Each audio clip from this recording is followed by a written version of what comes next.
Hello and welcome to episode 46 of the Spotlight Games podcast. Today we're going to be talking about this year's Game of the Year candidates so far, the next cult classic, Cult of the Lamb, and this week's news from Disney and Marvel Games to a little game called Saints Row and everything in between. I'm your host, Patrick. Joining me as always to my metaphorical, proverbial, physical, screen left, audience right, Cayman Darty. How are we doing, Cayman? Patrick, I'm scared. Oh, no. I'm scared, Patrick. I was reading earlier today. Let me hold you. I was reading earlier today about a Chinese man who sat on the toilet for too long taking a poop, and his anus fell out. Oh, no. And now I am terrified on how long I spend in the bathroom myself. Sure. I mean, look, I'm not going to say it happens to all of us, but it's happened to that man. It did, and that's why I'm worried that I could be the next.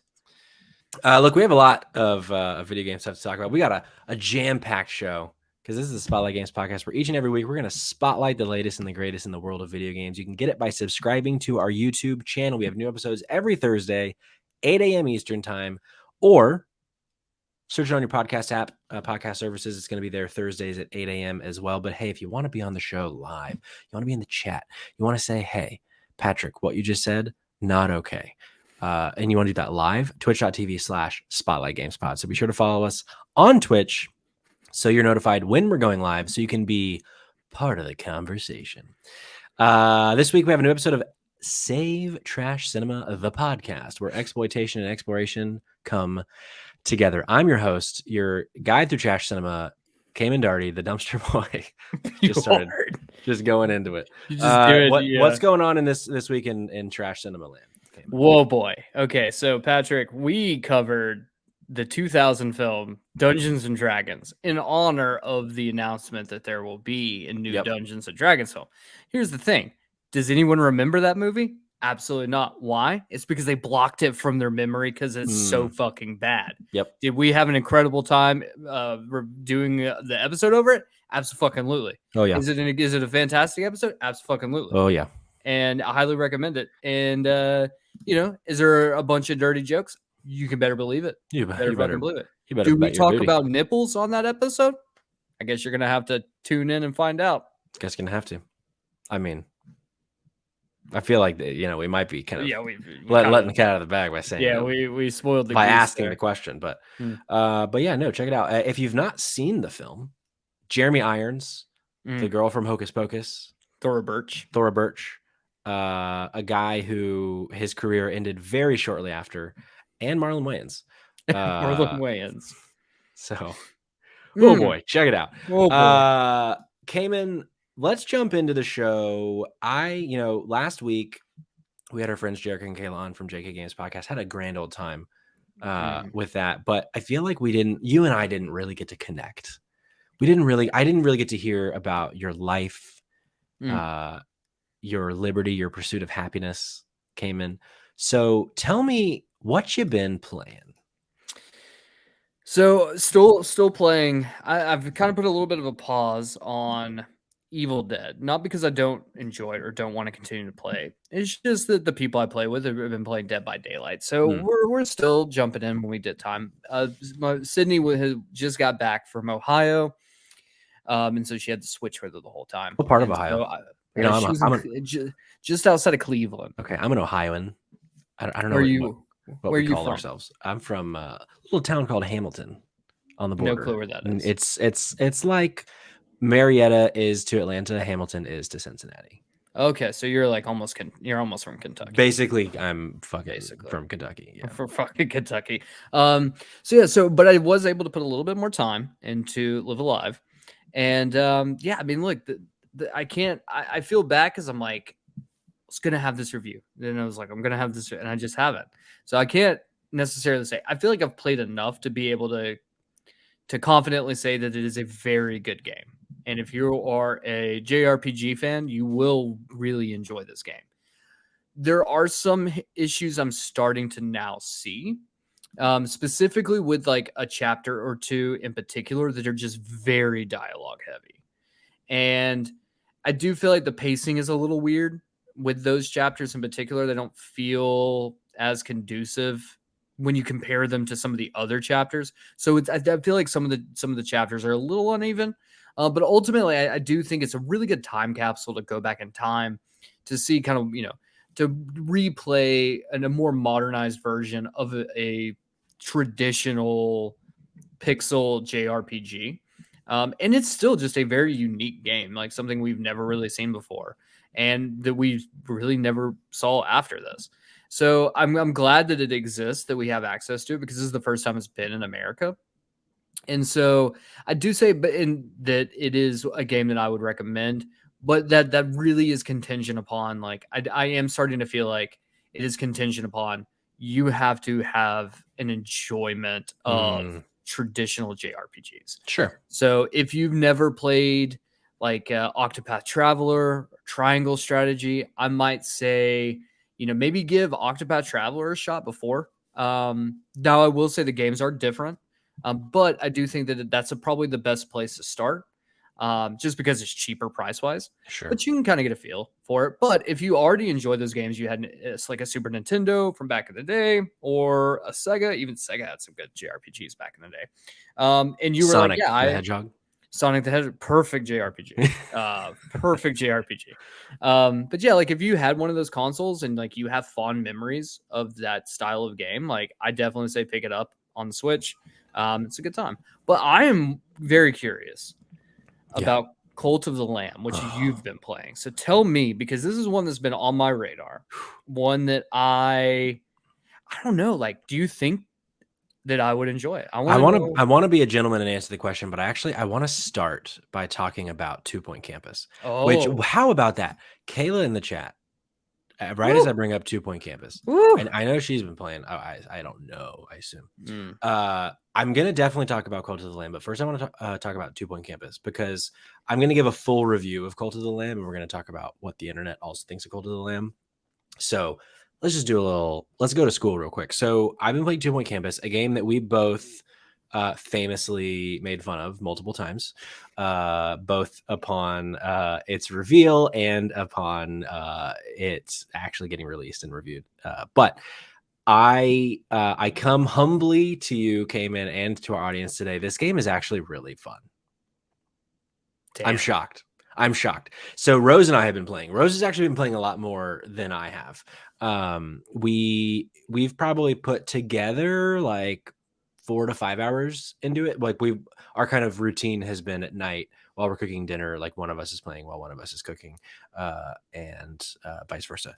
And it's really, really fun. Like the first time that I played it, I ended up playing for like 2 straight hours, and I was like, I didn't realize how much I've been playing this game. It's basically like The Sims, but you're managing a campus. Like you're building dormitories, you're building classrooms, you're building bathrooms, you're building lounges, and you're just trying to make everyone happy. And you have these little missions and things like that. So I don't know how long I'm going to play it. Sure. I think it might be something that Rose plays a little longer than me, but I'm having a great time with it in the little bit that I have been playing it. But she definitely she's got bit by the 2 Point Campus bug. So yeah, Kayla in the chat. Gosh, I love it. 2 Point Campus is so goofy and so fun. It is very goofy. The names in the game, like you can hire teachers and janitors and things like that, and the names. I bring it up as if I have a great name to reference, but I don't, but they're all really, really goofy. So she says she loves the objectives. Haven't done the sandbox mode yet. Have you tried that? We've not. So we did the first campus that you get to work on. It's like a science focused campus. And then we are now on the second campus, which is like a culinary school. So we're doing that. We're building chef classes and shit like that. So, but yeah, it's fun. Excuse me, I got a little something came in. You got a little Going on here. something. Got a little something going on. So give me 1 second. All right, I think I got it. We'll see. So Cult of the Lamb, though, came in. Tell me all about it. I don't like to come to quick conclusions. I don't like to be a guy that comes out and says like, you know what, I know for a fact that this is X or this is Y. But Cult of the Lamb very likely, very possibly could be my game of the year. It is Oh, so fucking good, Cayman, and I think you're gonna really like it. But the one I'm gonna start with the one problem with the game, and then I'm just gonna gush for like 5 straight minutes. It's kind of a mess. Like there are a lot of bugs. mm, Most of the bugs that I'm having so far are just with like looks and like you can, you know, if I guess I should start by, for the uninitiated, Cult of the Lamb is essentially Animal Crossing meets, if you know, a game called Rogue Legacy or any of these like roguelike type games where you are tasked with managing and building and growing a cult as if it's like a little city in Animal Crossing. And while you're doing that, you're also going into these dungeons and like killing bad guys and getting resources to go and build stuff. And so it's such a goofy game, and it's also really twisted. Like there is a point in which, so I'm starting out the game, I'm playing with Rose on the couch, and I start getting these cultists to join my cult. And the first thing you can do is name them. So I obviously named the first one Rose because I have the control and she's sitting next to me. And then we get another cultist, and I name him George after my eldest cat. And kind of just go so on and so forth. And then not like 5 minutes in, the character of Rose just starts dissenting. She doesn't believe in the cult. She's trying to get all the other cultists to leave the cult. So what do? I have to sacrifice her, because if she is spreading lies about the cult, it's fair. then she has to be taken care of. Because if she gets Gus and George and Velvet to leave, then I got to start over. And the last 15 minutes have been for nothing. So very quickly I realized, like, you have to kind of be cutthroat in this game and not actually think of these characters as like real people, which they're not. But because like as you go through the game and as you're building up your cult and you're unlocking different types of buildings and different types of rituals that you can perform, uh you start unlocking things like you can marry your cultists, you can, and like if you marry multiple of them, they start getting jealous and their loyalty drops, and like there's just these like little consequences. But there's also like there's helpful things. Oh, Rose is in the chat as me right now. Creepy. uh and it's so, I don't know, I'm having a great time with it. It's also really really cute. The graphics and the art style are really really adorable. So I'm hoping that within the next few weeks it gets a lot cleaner and it gets a lot, like, it starts performing better. Because Mm, like the thing that keeps happening for me is I'm building these different things, and I'm like placing down different floor tiles and things like that to kind of just make it look nice. sure. And this weird thing keeps happening where I leave and I come back, and like all of the work that I put in specifically to the floors just like reverts back to how it was like before I did it. So like Mm, at one point I had like this gold tiling around this thing where you can turn one of your cultists into like a little demon that like goes into the dungeons with you. And but then I didn't really like the gold flooring look, so I got rid of it. But now like it just keeps coming back. Like I can't get rid of this gold flooring. So like there's these little things that keep happening that don't really affect the game. sure. But when half of the game is like building this little city cult and making it look nice, it's like, well, when that stuff starts not working well, then sure, I'm gonna want to, like, it's gonna start detracting from my experience. Now, Um, sorry, what are you playing it on? I'm playing on the Switch, Okay. which could be part of it. The reviews that I've read, no one has mentioned specifically that there are performance issues on one console versus the other, but there are definitely like parts when, like, if I'm going to the dungeon, sometimes the loading can be kind of what feels egregiously long, as being someone used to the PlayStation 5, Yeah, where you turn on the console and you're swinging in New York as Spider-Man within 6 seconds. sure. Um, so, but yeah, like, and sometimes like when it turns from night to day, there like it every single time that the sun comes up, the and everything freezes for like 2 seconds. and then it's like day 19 or whatever, and then like there are certain things that trigger based on different like qualities that you've chosen for your cult. Like for mine, there's this one, like everything, when you're kind of choosing to upgrade parts of your cult, everything's binary. It's, do you want to make it to where your cultists like people being imprisoned because they want to see people suffer, or do you want to make it to where every day that you don't have someone in prison, you get like a +5 loyalty bonus? It's like you're always given these two choices, and I did it to where I don't punish them, or like I want them to be happy that no one's in prison. So it comes a new day, everything freezes, and then like it shows me all the people that are happy that they're not imprisoned. And it's like these weird things that just like keep making it chug. It's kind of odd, Mm. but yeah. Kayla, question in the chat: how customizable is your town area? I would say it's not as customizable as Animal Crossing. You're not doing like what do you call it when you're like adding levels and stuff? What do they call that in Animal Crossing? Like you're not like There's no depth. Like there's you no don't. depth to it. Yeah, it's a single plane. There's a word I'm looking for that I can't find. But a lot of it is very much just like aesthetic. You can aesthetically change things. You can move around buildings and things like that. And there's like walls you can build up, so you can kind of like partition things off. But there are no levels. It's just the one plane. So it's terraforming. Thank you, Rose. Mm. Terraforming is the word I was looking for.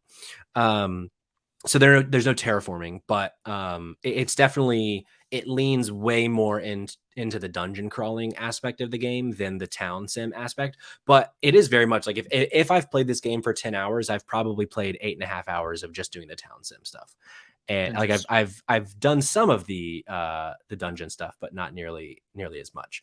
John says, how customizable can you make your own wife? I mean, characters. So every time you get a new cultist, you can choose a few different aspects about them. You can choose the type of creature they are, and you unlock new creatures as you go through. So like you start off with just like basic, like fox, cat, bunny, dog, like those kinds of animals. And as you are going through the dungeons, you'll unlock different aesthetic type things, and one of those things is different cultist types. So you might get like a Cthulhu, you might get a bat, you might get a cow. You just kind of unlock these different creatures throughout. So you can customize their type when they join. You can customize their name, and they have a name customizer that's very funny. Like I have one that its name is Algebra, but it's not spelled like the subject, but like it's just this little cow's name is Algebra. And I'm then you can expecting. I'm expecting you to sacrifice a dumpster boy soon. just wait.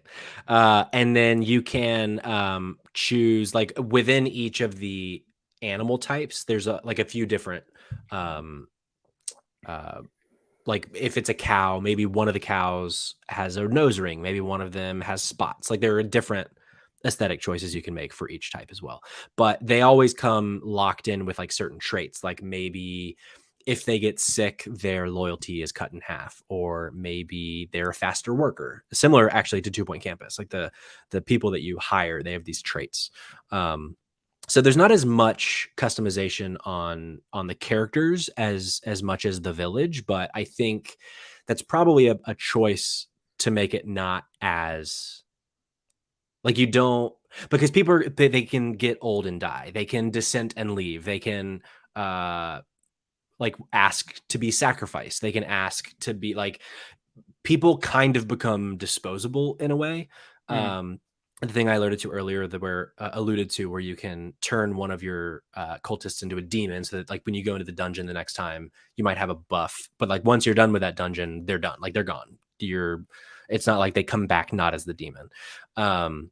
So I think they kind of designed it to make it to where your cultists are a little disposable, because ultimately, which I skipped at the beginning, but the whole goal of this game, the reason you're building this cult is, I guess if you don't want to know this little story thing, but I mean, it happens in the first 30 seconds of the game. So if you want no spoilers, skip like 30 seconds, but your character dies, and basically Satan, the one who waits, they call him, brings you back to life and says, I've brought you back to life because you are going to serve me and free me from my prison. And there are these 4 other gods that are holding the one who waits in prison.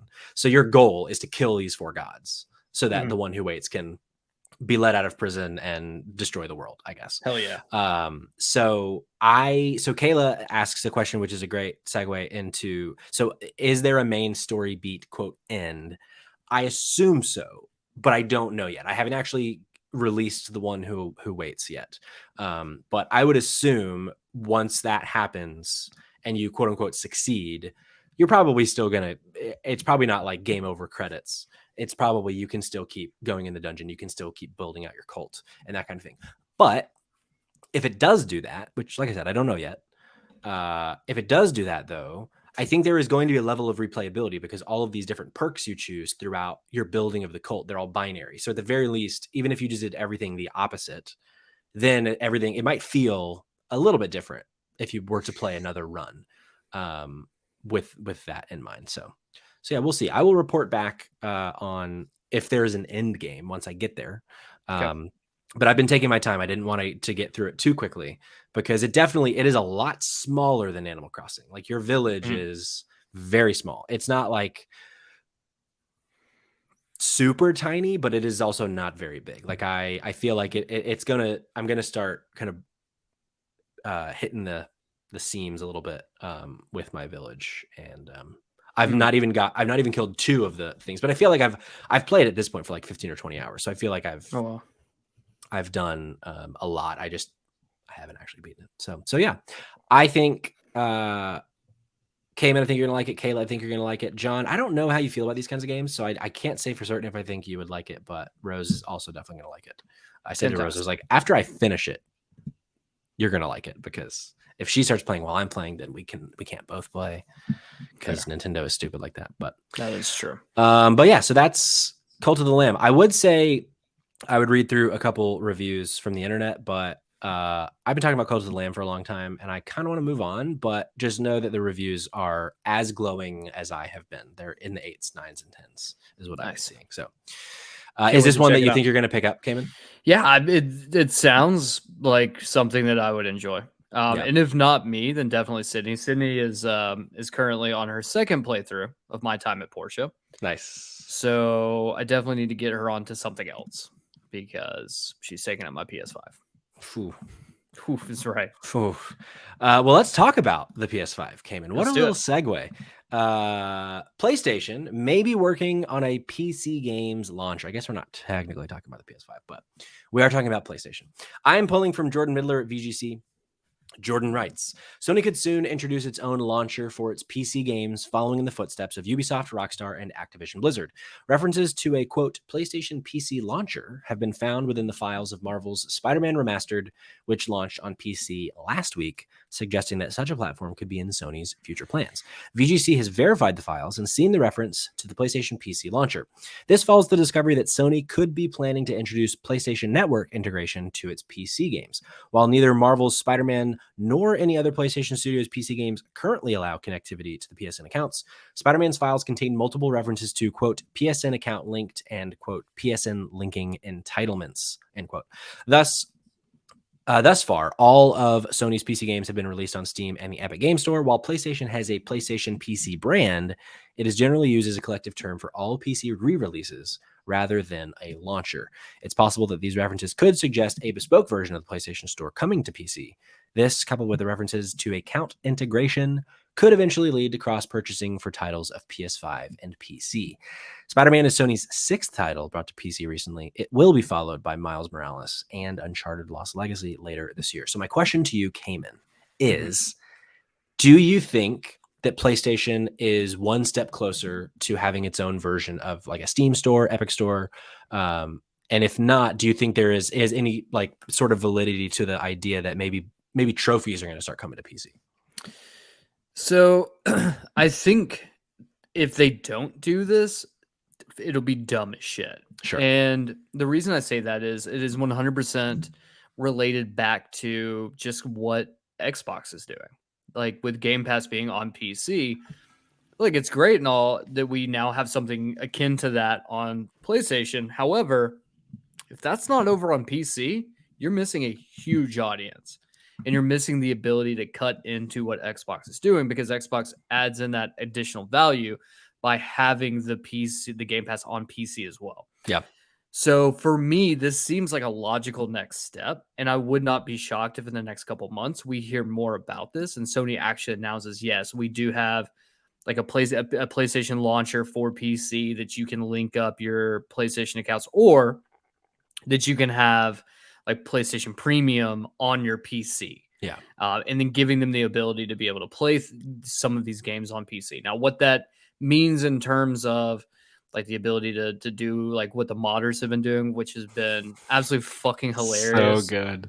Now, whether it means that they'll have more ability to do that, I don't know. I don't know if that's possible through Game Pass on PC. I'm not a PC guy. I don't like to do taxes all the time. I'm not part of the Excel All-Star Battle, the Excel Championship. Like, I'm not those guys, okay? I'm not a nerd.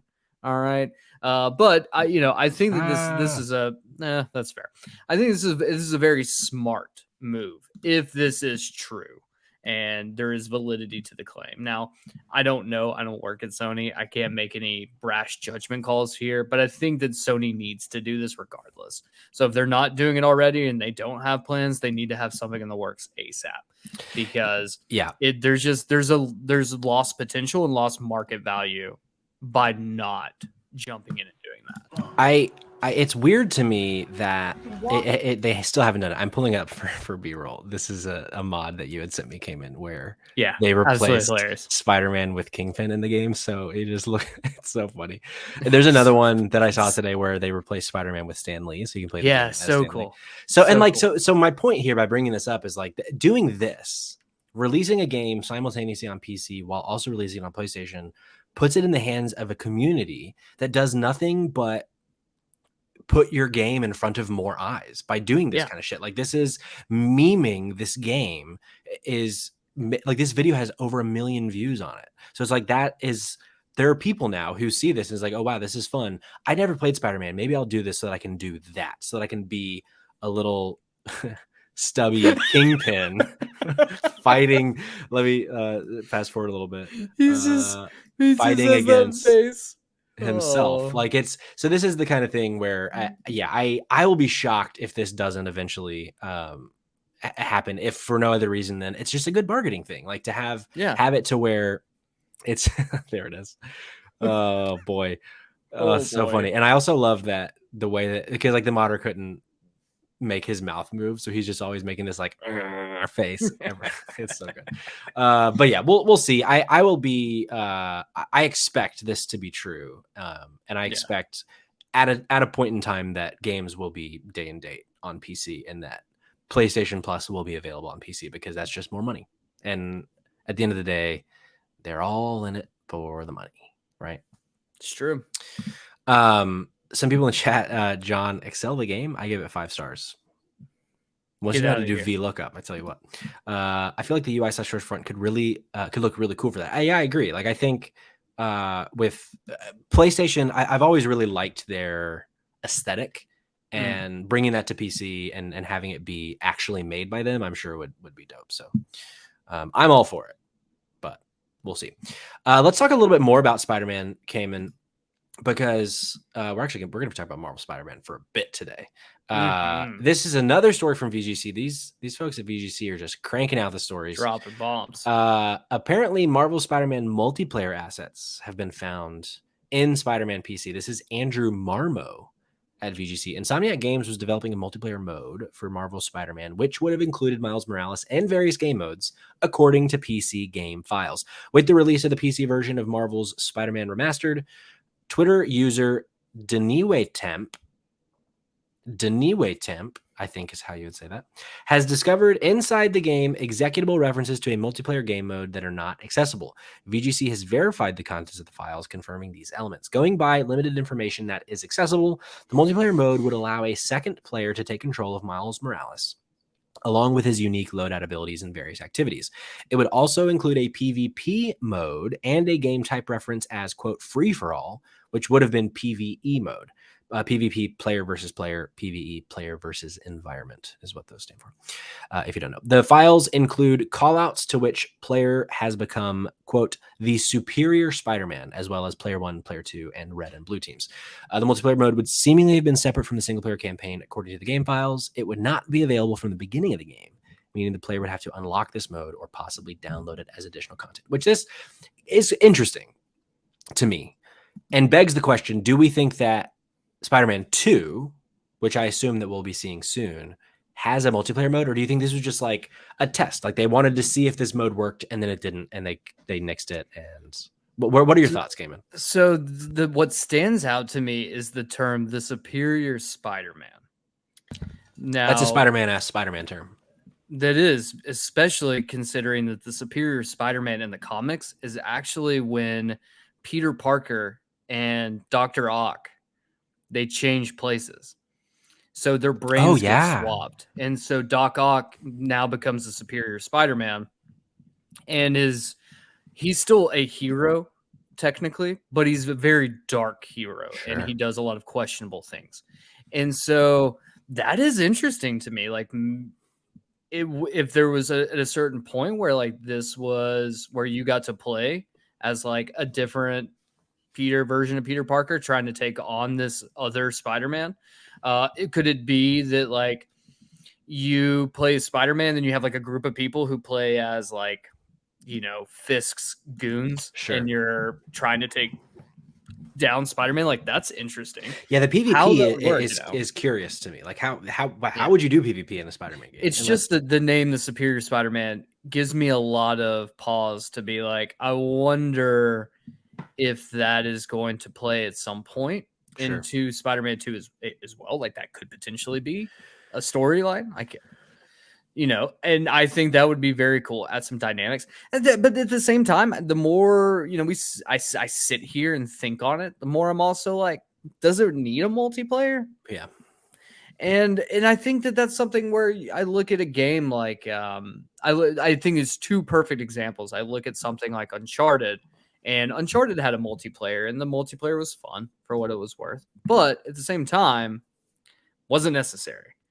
Didn't make the game any better. Yeah. And it didn't make the game any worse, but it wasn't necessary to have. It was just kind of, I don't even want to say icing on the cake.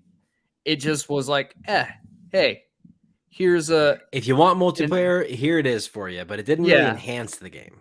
Exactly. But then I also look at something like Ghost of Tsushima, which had the Legends mode. Yep. Did you ever play that? I played a little bit when it first came out, but then didn't really play too much more outside I didn't of that. need to go back, but that was actually a lot of fun from what I did play, and I know there was a very hardcore fan base that like still plays it. Yeah, and it got a lot of really good reviews, and that helped enhance the game. I guess it really depends on like what it is at the end of the day. Do people want to have a mode where like just one person gets to play Spider-Man? I don't know. Maybe.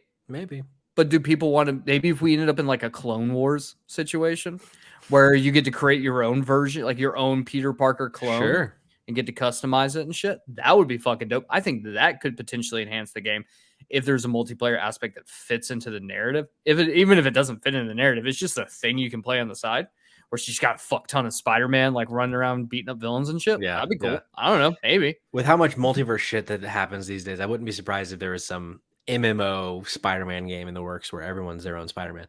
I do think though, like, because I mean, so all we've seen so far of Spider-Man 2 is a little teaser with Spider-Man and Miles Morales. And like, I think Kraven the Hunter comes out. Maybe I forget who. I want to say it's Kraven, but I don't remember. And it was like a 30 to 45 second teaser trailer cinematics. Like we really haven't seen anything. We might be seeing it soon when we talk about our next story. But I wouldn't be surprised if the next game had some form of a co-op mode where like if you and I were playing, one of us gets to be Miles, one of us gets to be Peter, and we're fucking swinging through New York, beating up goons that are stealing vans and purses from little ladies trying to cross the street. Like that would be fun. Like that's a kind of multiplayer for this kind of a game that would interest me. PvP, I don't know. I'm not normally a PvP kind of guy, but Yeah, same here. we'll see. I would assume that because apparently, I guess the way that I think I cut this part from the story, but I guess the way that like the PlayStation system works, you can't go look for like these kinds of files or something. I think the article was saying so. There isn't a way to see if these files are also in the PlayStation version. Just because it's on PC, you can open it up and look. So they're unsure if this is something that is only visible in the PC version or if it's in both of them. But I wonder if, I mean, when games are being made, they try all sorts of stuff and they spec all sorts of modes. So I wouldn't be surprised if they were like, let's just see if a multiplayer mode works, and then it didn't, and it was scrapped, and this is just like the ghost of its ashes. But who's to say? Who's to say? As I mentioned, though, maybe we'll be seeing a little bit more of the next Spider-Man game very soon. Cayman, less than a month from now. Cayman. I am pulling from Ryan Dinsdale at IGN. Apparently, Disney and Marvel Games are having a little showcase in September. So this Ryan says a first ever Disney and Marvel Games showcase will debut next month, featuring brand new video game announcements from the likes of Star Wars, Pixar, Marvel, and more. The digital showcase will debut during the D23 Expo on September 9th. It's my uncle's birthday. And has already promised further updates on Marvel's Midnight Suns, Amy Hennig's Marvel's ensemble game from Skydance New Media, Lego Star Wars The Skywalker Saga, and Disney Dreamlight Valley. Marvel Games, Lucasfilm Games, and 20th Century Games will all be present to some degree during the showcase, bringing reveals, announcements, and trailers for new and upcoming games, according to Disney. Given that this is the inaugural game showcase from Disney Marvel, it's unclear exactly what caliber of announcements will be made during the event, but there are plenty of Marvel and Star Wars games in development to choose from. So, Cayman, I put together a little list for us to discuss. Have a little discussion. Sure. These are the games that we know about that I could think of off the top of my head. I didn't do any sort of research. This is just, what can Patty think of? Spider-Man 2 from Insomniac, Wolverine from Insomniac, Star Wars Hunter, which is it's a multiplayer game. It's like Overwatchy from Zynga.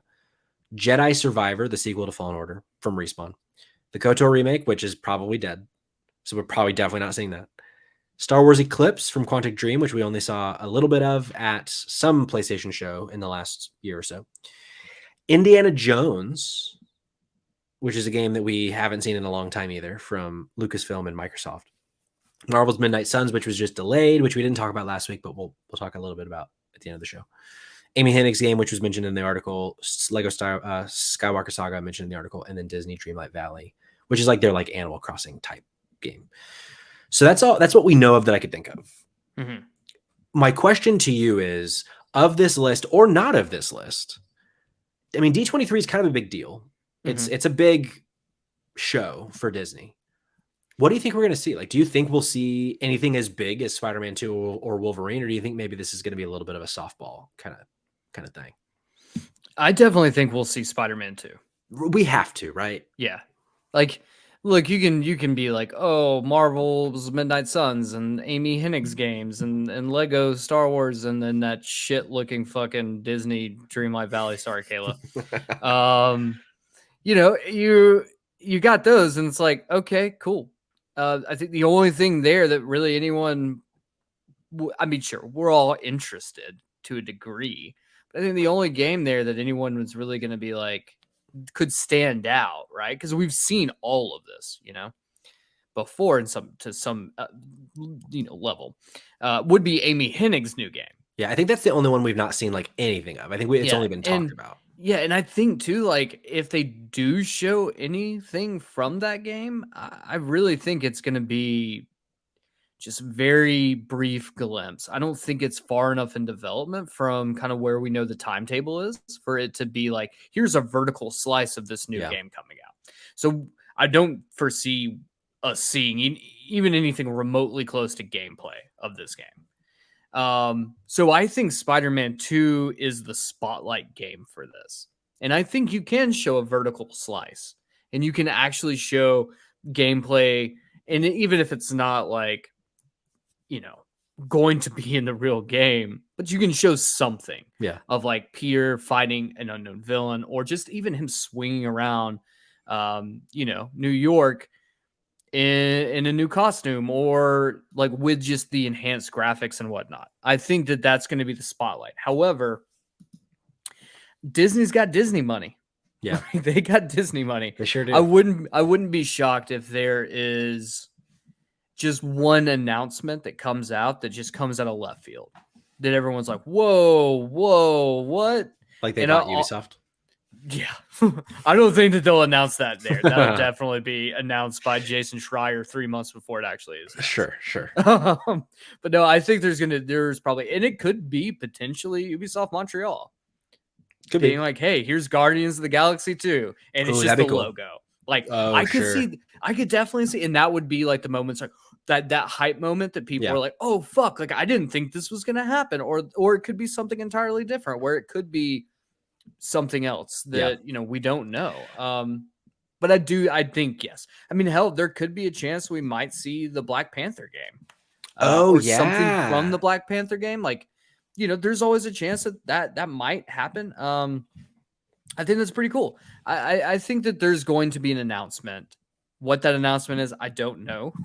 Yeah. But I do think that outside of like a spotlight for Spider-Man 2, there's going to be something else there that they just haven't mentioned to be like the end of show stealer or the hype moment leading up to like gameplay reveal of Spider-Man 2. Yeah. I in a perfect world, I would have wanted this to be where we see more of KOTOR, but we know that's not going to happen. That shit's Yeah, buddy, I'm sorry. Yeah. But I think Spider-Man 2 would be dope. I think Wolverine would be dope. I do expect, since the Fallen Order sequel is supposed to be coming first half of next year, I think this is a place that it would make sense to see some gameplay and actually get some more story details about that and what's Cal been up to. But more realistically, I bet we just get like a new Avengers expansion and fucking a logo I will say, of something. I think if you want to steal the show and you really want to like make a huge splash at this event, the best thing I can do is come out on stage and be like, guys, we have incredible news. Huge announcement today that we're announcing right now. We're canceling Disney Dreamlight Valley. Crowd goes nuts. I was like, I knew this is going somewhere. Their mind. I've known you long enough and I've podcasted long enough with you. I was like, I can't wait for the punchline. There's kids in the crowd. They're crying. They're screaming. They're like, yes, Kevin. He has nothing to do with the game version, but guess what? It's Kevin Feige. He's the one that makes it happen. Kevin Feige just grabs a kid and just punts him through the air. Yes. Fuck yes. Do it. And Disney stock plummets. Oh, no. 95%. Disney stock increases if you hurt a child on stage. Oh, wow. That's what you hope. This is Cayman's America now, and you're just living in it. It sure is. It involves punting children from a very high stage. I do hope we see, speaking of punting kids off the stage, I hope that we see Indiana Jones just whip a kid. Oh my God, yes. Yeah. 4D, Harrison Ford comes out of the screen and just whoosh. Hear me out. Kevin Feige walks out on stage. Captain America's shield. Whoa. Fucking weaves it, head off. Just straight up, this 8-year-old kid, funk, no head anymore. Yeah. Nailed it. Look, I think it has to happen. I think that in order for Disney to stay relevant, that something like this needs to happen. Is it murder? Absolutely not. You know why? Because he's rich. That's a great point.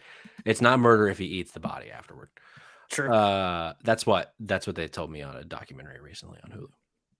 Hell yeah. Anyway, now that we're all in jail,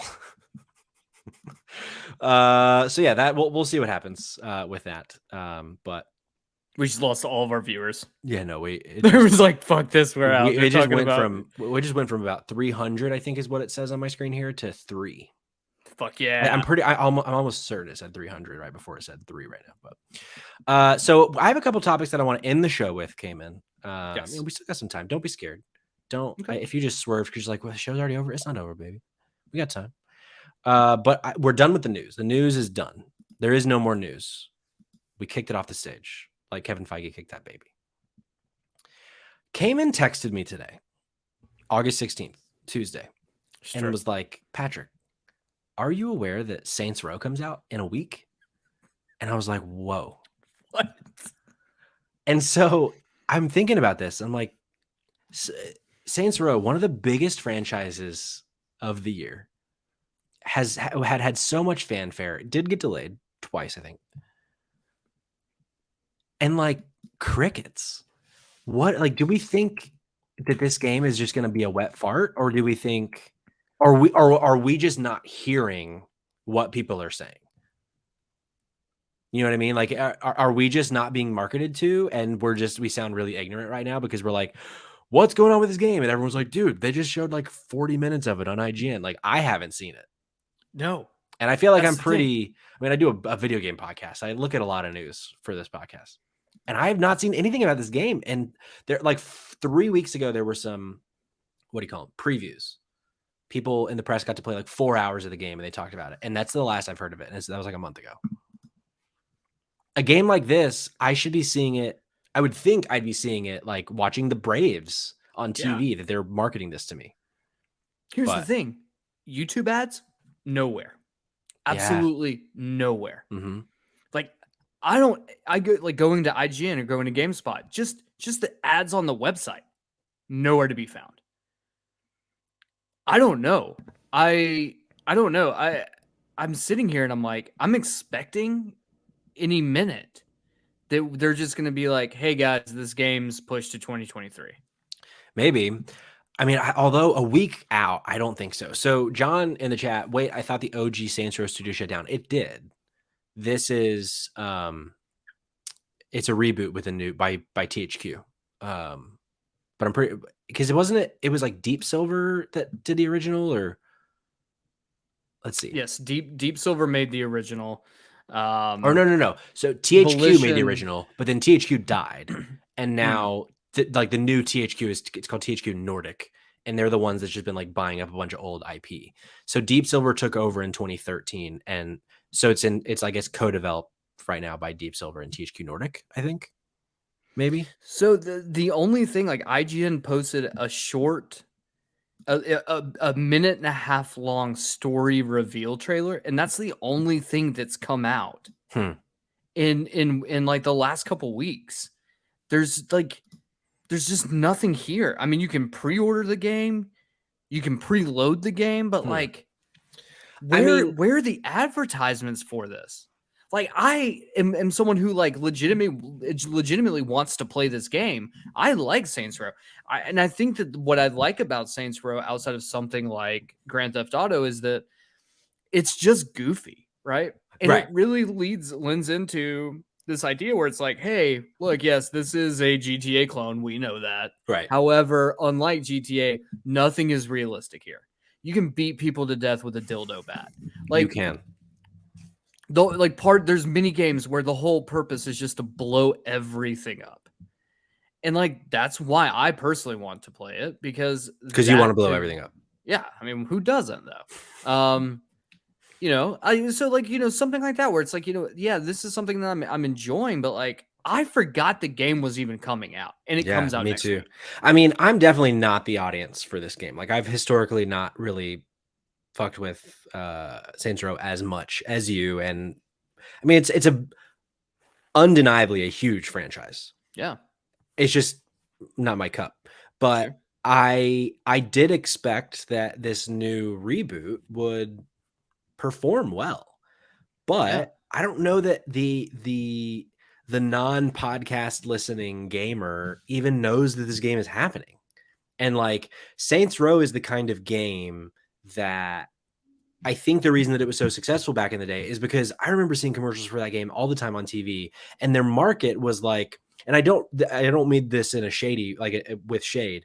Their market was like the Call of Duty guys, the Madden guys, the casual, I am playing a couple games a year, and definitely one of those games is Call of Duty. And that was kind of like the main market for this game. And those folks aren't, I don't think they're aware that this game is happening. Yeah, I don't either. There is more marketing push behind SpongeBob Battle for Bikini Bottom, or SpongeBob Rehydrated, or whatever the fuck that game was called. Like, I distinctly remember seeing commercials and ads for it all the time. Yeah. There's nothing. There's not, and so I don't know if that means that this is it. Like, they realize, like, shit, we are where we are. This game is not ready to be released, and we're better off having a very shit launch. and we fix what we need to fix and then do a big push like, hey, we fixed what we needed to fix. Or they're just leaning on hope that, like, hey, at the end of the day, the people who know about this game are excited about this game and they'll be there day one to pick it up. But yeah, I mean, John has a good point. Marketing team is either failing or wasn't given a budget. Maybe that is the issue. Maybe it being delayed, the rest of their marketing budget was it could very well be THQ Nordic is just overextending themselves in terms of money by just buying everything they can buy. And maybe that is a little bit of a worry because they bought out a bunch of really good franchises. And if this is how they're going to treat them, I don't foresee us getting a lot of games. Yeah, I mean, maybe our feet will be in our mouths in a couple of weeks. I hope so. Reviews drop, and legitimately hope so, because this is, for me, like, up until this week, well, outside the fact I'm paying for a wedding and it's very expensive, like, this was going to be a day one buy for me. Now I am I got cold feet, bud. Yeah. I'm fine with marrying my fiance for the rest of my life, but I am very hesitant to buy this game for $60. You need to get yourself a blanket, cuddle up by the fire, because those feet are cold. Cayman. These feet are real cold. Real cold. Brr. So I want to end the show, Cayman, before we do our little calendar wrap up. You know, Patrick, I think you fucked up the segue. You should have said your feet might be cold for that game, but you know what your feet weren't cold for? These top 5 games of the year so far. See, let's hold on. So bring it back. So I'll cut all of that. Okay. Yeah. So here we go. All right. Start from top. Yeah, Cayman, you better get a blanket for those feet. Those are some pretty cold feet. I can feel those cold toesies from here. Your feet are cold for that, but you know what your feet aren't cold for, Cayman? Our top 5 games of the year so far. Nailed it. How was that segue, Cayman? That was great. It felt natural. Segue. It felt like so good.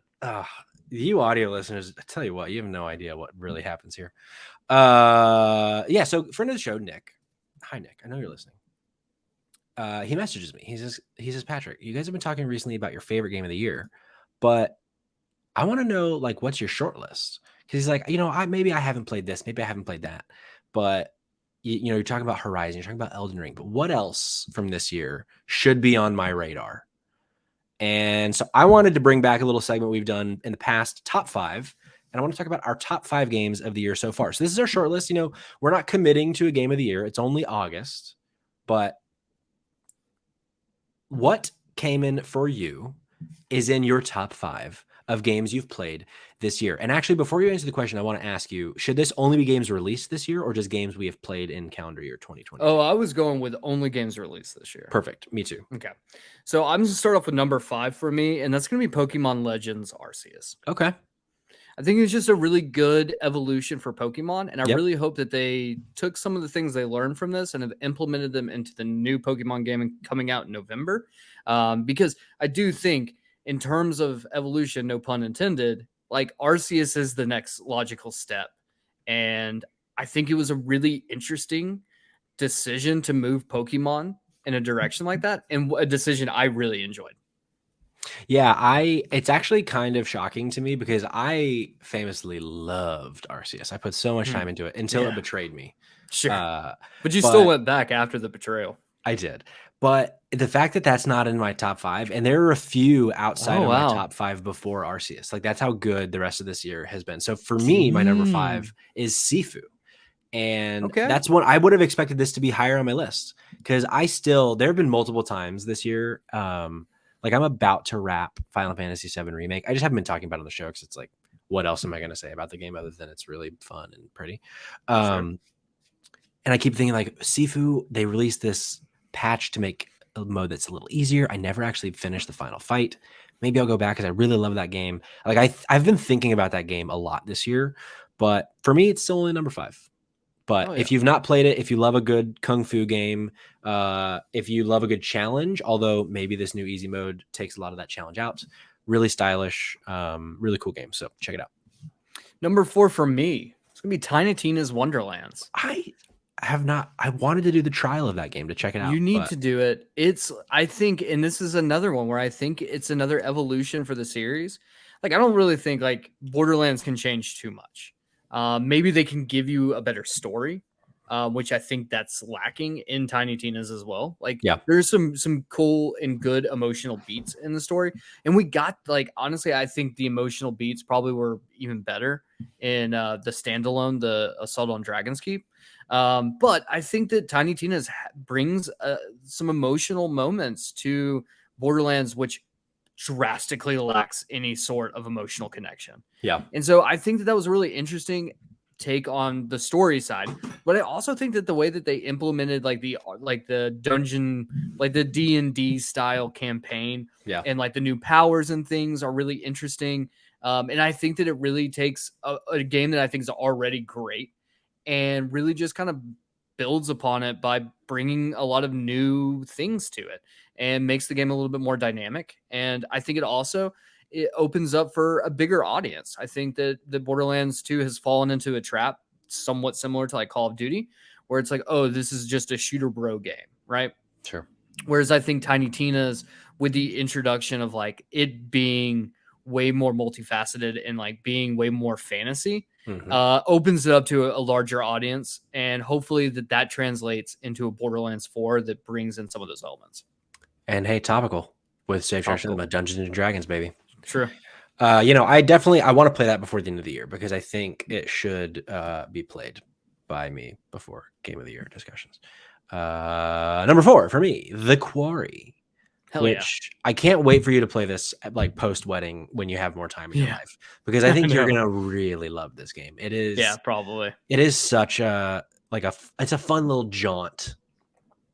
If you liked Until Dawn, it's a teen horror movie as a game, and it has built-in mechanics where you can play with someone else on the couch or as many people as you want. Maybe there's a max probably, but and at some point, like once I know how to stream and I have a PC that can do it, I definitely want to play this game on Twitch and have the community choose choices because they have like built-in support with Twitch. But really, really fun. Not as much replay value as I was hoping for me outside of like doing a Twitch stream of it, but really, really fun game. Great writing, great acting, all that stuff. So check out The Quarry. Check out The Quarry. Number 3 for me, Evil Dead the game. Nice. And this is an interesting one for me because I think the game is very insular to like what audience would want to play it.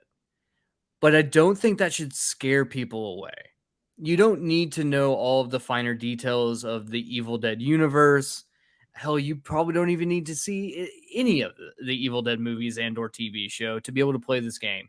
It's very user friendly, and what I like about the game even more is that there is combat. So this is not like, it's a lot like Dead by Daylight where you have 4 survivors, 1 villain.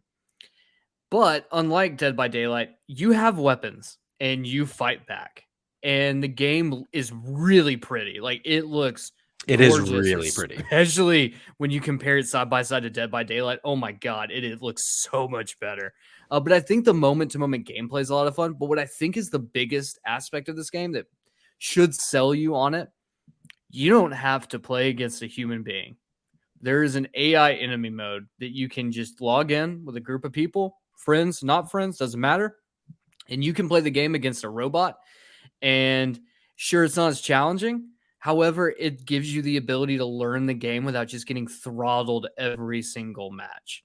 With the inclusion now of the Castle Kandar map, new weapons, they just announced a new character. We're getting Mia from the Evil Dead remake. She'll be coming in the game. They haven't given us a release date yet, but the game has a lot of potential there to hook an audience that might not have seen the show, might not have seen the movies, and it's just really fun, especially if you have friends.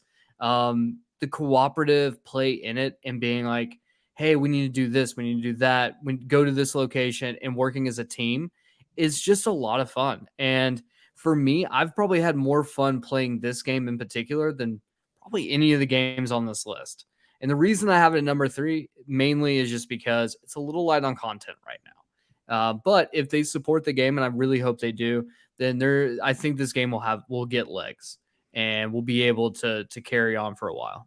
It's really weird. Okay, there it is. I've been trying to find it on the PlayStation app because I remember seeing it on sale, but I couldn't remember the price, and it was like weirdly difficult to find. It just kept giving me costumes. But yeah, it's on sale for $29.99 right now instead of its full retail price. $39.99. I almost said $49.99. Hey, $10 off. I say jump into it. If you got Yeah. $30 to spare, hell, hit me up too. If you ever want to play, I'll gladly jump into a match with you. Is it crossplay? It is indeed. Cool. Number 3 for me. This is a game we talked about a few weeks ago. Stray. It might end up being my number 2 potentially, but I think right now it's number 3. I talked about it recently, so I won't go too long. But it's just played the whole game with Rose on the couch. Not a super long experience, like 8 to 10 hours, but really like the world building and how it felt to play as the stray cat. Really highly recommended. I go back and listen to the review episode if you're interested to hear more thoughts, but really love Stray. If you have a PlayStation and you like cats, or you have a PC and like cats, play Stray. Number 2 for me is going to be Horizon Forbidden West. Nice. It's a great game. If you liked Horizon, you're going to love this. This is the Horizon Zero Dawn, except just way better. Number 2 for you. Nothing else. Well, oh, right. Dude, that's right. I was like, what's number 1? But I remember. I know. It's a fucking bullshit, man. It is bullshit. It's fucking bullshit. My 2 is also Horizon Forbidden West. Hell yeah. Just what else can you say? It's Horizon Zero Dawn, but better and prettier and cooler and bigger and more fun and just much better experience. Although, and I think this is something that I'm going to want to discuss toward the end of the year. Okay. Horizon Zero Dawn, when I played it back in 2016, 15, 16, 17, around there, stuck with me for years. Like I thought about that game so much and I couldn't wait for the next one. I kind of don't think about Horizon Forbidden West like at all now that I've beaten it. Like it didn't leave me wanting more like the first one left me wanting more. Like when more comes, I will be very happy and I will be excited. But like right now, the way the game ends, I don't know. I want to talk about that at on a later date. It's interesting. I have the same feeling, but the reason I have that feeling is because I played Horizon Forbidden West right before I played my number 1 game of the year, and that is Elden Ring, which is bullshit. This game fucking sucks, guys. Elden Ring is dog shit. It's garbage. It is garbage. Okay, there's so many things about this game, especially in post, that are fucking hilarious to me. I want to do a brief story moment here where I tell you something that just came out. There's a particular physic that you can get later in the game when you get to an area that's considerably harder. You can if you're like somehow figure out a way to break the game, you can get it earlier. But it's not one that you typically get until you're probably about half to 3/4 of the way through the game. You get this physic that you can use, and what it does is it negates an exponential amount of damage, and that's just what it says. So what happened was people found out once you do it's like, oh, okay, it only affects elemental damage. It just says damage on the physic, but it only affects elemental damage. And then a patch came out last week. Got rid of it? No, apparently it was a bug.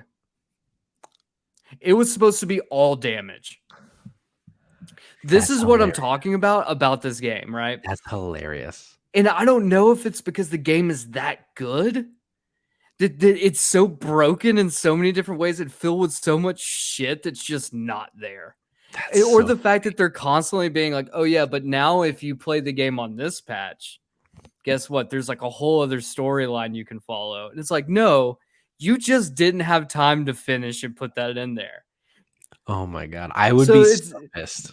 It's shit like that to me is so fucking funny. That is but funny. I also think is a testament to just ultimately how good this game actually is. Sure. And it's the first time I've played a FromSoft game that I've walked away from being like, damn, I platinumed this motherfucker. Sure. And not even platinumed it. This is the first one I've actually finished. And so, yeah, Elden Ring takes the top spot for me. I think we will be seeing in the next couple of years a lot of games just like this. I think that are going to be open world. And I think that every FromSoft game going forward needs to be just like this. It needs to give you the ability to explore, because I think with other FromSoft games, the reason I didn't like them was that I wasn't able to explore anything. And because I wasn't able to explore anything, it prevented me from the ability to level up to get better. Sure. and I just kept getting hit with gates and Yep. gatekeepers that I couldn't Yeah. get past. Elden Ring is so expertly done in a way that's like, hey, No you gates. will hit gates, but you turn around and walk 100 yards in the other direction, you're going to find something that's not as hard, still can beat the shit out of you, but like you can best it. And once you best it, you're going to be a little bit better. Mm. And you're going to be a little bit better, and then you come back up to that moment and you can walk right past it. Ain't that And life? so I do think like Elden Ring, up to this point, I think Elden Ring will be my game of the year unless God of War Ragnarok really knocks it out of the park, which I think has 100% potential to do that. But I do think like Elden Ring is just it's set the benchmark, I think, now for games like this. Great point from the chat. Elden Ring needs is more true. Stray Cats. It's true. They've got a lot of rats though. No, thank you to that. No, thank you to that. My number one, I feel weird saying it so far because I just started the other day and I haven't even finished it yet. But like Cult of the Lamb, I love this game so much already. And maybe in a few weeks, maybe it drops down a spot or two, maybe. Sure. But as of right now, like today during work, all I was thinking about was when can I stop working so that I can play Cult of the Lamb? And then I had to do this fucking podcast. Just fucking podcast. This bullshit podcast. This fucking podcast. We went off tangent talking about kicking kids babies, kicking fucking kids off stages and potentially murdering. Will I even have a job next week? Who knows? Do you hear my cat just screaming? I do. Right now. Yeah. Is it a stray? That is, he might be if he doesn't shut the fuck up. Cayman, start closing the show out. Let me open the door here. All right, sounds good. Okay, so a little quick 2020 update for the calendar. Rollerdrome is out today on PS4, PS5, and PC. Wave Race 64 is coming to Nintendo Switch Online Friday, August 19th. Marvel's Midnight Sun has been delayed and without a concrete date. They did say before the end of their fiscal year, which ends March 2023, so maybe by then.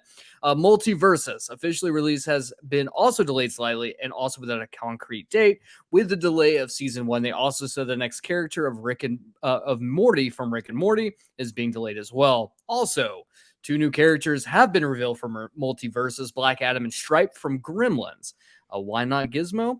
I don't know. Tactics Ogre Reborn is coming to Switch, Steam, PS4, PS5 on November 11th. Evil West has been delayed to 11/20/22.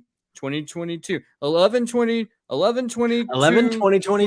2022. I can't say that fucking date apparently, but it's right near your birthday. So you should play that for your birthday. I don't know. I'm excited for it. It looks like a PS3 game, and that's kind of what excites me. It does. Also, on Game Pass today, Coffee Talk is out. August 23rd, we're getting Midnight Fight Express. August 25th, we're getting Exapunks, an Opus, Echo of Star Song. That sounds like shit. August 30th, we're getting Commandos 3 HD, Immortality, Immortals Phoenix Rising, and Tinykin. Also, Dragon Ball, the worst list of Game Pass games ever. Sounds awful. Dragon Ball is coming to Fortnite. So for all of you DBZ nerds, myself included, grab your pickaxes and get ready to floss as Goku. A Disney and Marvel game showcase has been announced, which we mentioned earlier, for September 9th. So we will be covering that show when it goes live. Also, Hogwarts Legacy has been delayed to February 10th, 2023 for Xbox, PlayStation, and PC. The Switch release date will be announced at a later date. And hey, the Uncharted movie is now streaming on Netflix. So if you want to go give that a go, guess what? We have the review on both the Spotlight and Save Trash Cinema channels. Also, that movie is terrible. I wrote in the doc, Cayman was famously overly critical of the treasure hunting romp on a crossover episode of Save Trash Cinema. Yeah, famously overcritical. Shit. It is shit. And that, my friends, brings us to the outro. Patrick, do you want to take us home? I mean, come on. Get in the car. Doors open. Doors unlocked. Put your seatbelt on. I don't know. Is that a car door sound? I mean, it's a car door sound that needs a little grease. Yeah. If you like the show, thanks for listening. If you didn't like the show, get fucked.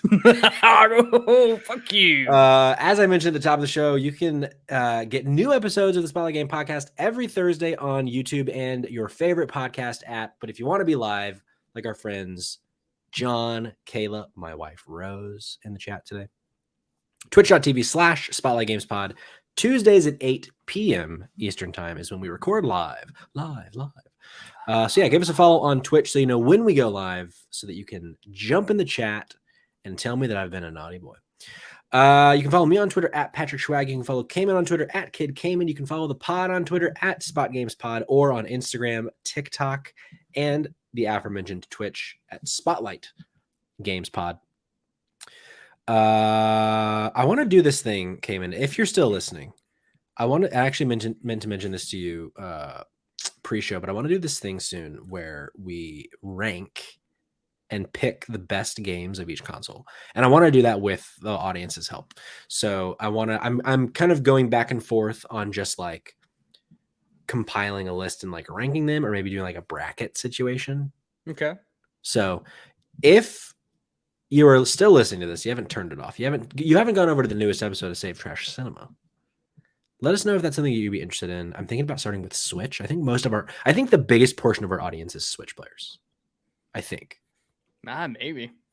But yeah. So, and maybe we'll bring on a little guesty guest for each episode. Who's to say? But thanks for coming along the ride. I think this was a great show, other than all the bad shit. Okay, like kicking babies. Thank you for listening. Thank you for watching. I hope you have a great rest of your week. And remember,